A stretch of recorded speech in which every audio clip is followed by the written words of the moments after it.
નમસ્કાર વિદ્યાર્થી મિત્રો, આપ સર્વેનું હાર્દિક સ્વાગત છે આપણી યુટ્યુબ ચેનલ ગુરુ જ્ઞાન શાળાની અંદર।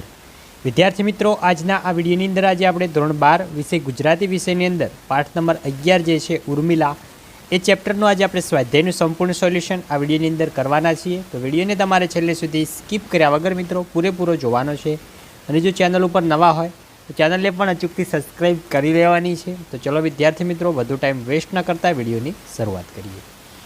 તો જોઈએ પહેલો કે નીચેના પ્રશ્નના એક એક વાક્યમાં ઉત્તર લખો। એમાં પહેલો કે દૂરથી પતિને આવતા જોઈ ઉર્મિલા શું વિચારે છે? તો હાથમાં ધનુષ બાણ અને વનમાં વસ્ત્રોમાં સજ્જ પતિને આવતા જોઈ ઉર્મિલાના મનમાં હજારો વશમાં વિચારો આવે છે। નેક્સ્ટ ત્રીજો કે પોતાને વનમાં જવા માટે લક્ષ્મણ ઉર્મિલાને કયું કારણ બતાવે છે? તો પોતાને વનમાં જવાનું લક્ષ્મણ ઉર્મિલાને એ કારણ બતાવે છે કે નાના ભાઈ તરીકે તેણે વનમાં સાથે જઈ મોટા ભાઈ અને ભાભીની સેવા કરવી જોઈએ।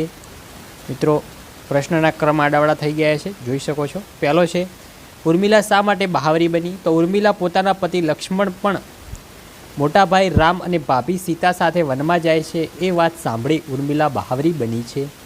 બીજો છે કે નીચેના પ્રશ્નના 2-3 વાક્યમાં ઉત્તર લખો। એમાં પહેલો કે વનમાં જવા અંગેની પતિની વાતની ઉર્મિલા પર શી અસર થાય છે?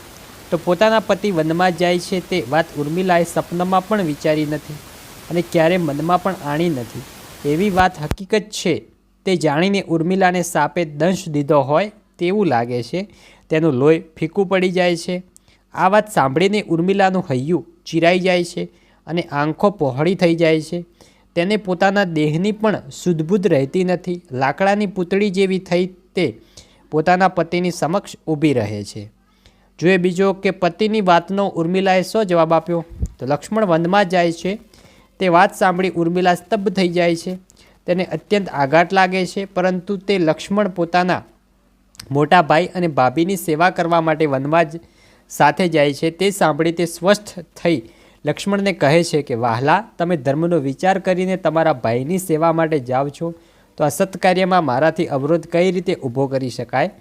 તમારા દુઃખમાં હું કઈ રીતે વધારો કરી શકું? તમને ઘણું કહેવાનું હોવા છતાં હું કંઈ જ નહીં કહું। તમારી સાથે આવવાની હઠ કરીને તમારી ચિંતામાં વધારો નહીં કરું। તેના કરતાં ઉત્તમ એ છે કે તમારો વિયોગ સહેતા ભલે મારું હૈયું ચીરાઈ જાય। નેક્સ્ટ મિત્રો છે ત્રીજો કે ધીરજવાન જણાયેલી ઉર્મિલા ક્યારે મૂર્છિત થઈ ગઈ? તો એનો મિત્રો નીચે સંપૂર્ણ જવાબ આપેલો છે। મિત્રો, તમારે વિડીયો સ્ટોપ કરીને સંપૂર્ણ પ્રશ્નોના જવાબો લખી લેવાના છે। નેક્સ્ટ ત્રીજો જોઈએ કે નીચેના પ્રશ્નોના સવિસ્તર ઉત્તર લખો। તો એનો પણ મિત્રો નીચે જવાબ આપેલો છે, એ પણ તમારે વિડીયો સ્ટોપ કરીને પ્રશ્નોના જવાબો લખવાના છે। જોઈ શકો છો સંપૂર્ણ પ્રશ્નોના જવાબો લખેલા જ છે। નેક્સ્ટ આગળ વધીશું। આગળ છે બીજો કે લક્ષ્મણ ઉર્મિલાનું બહુમાન કેવી રીતે કરે છે?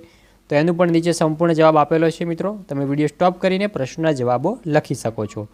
તો આ હતું આપણું ધોરણ 12 વિષય ગુજરાતીનું સ્વાધ્યાયનું સોલ્યુશન। તો વિડીયો સારો લાગ્યો હોય વિડીયોને લાઇક કરીને જજો। ચેનલ ઉપર નવા હોય ચેનલને પણ અચૂકથી સબસ્ક્રાઈબ કરીને જજો।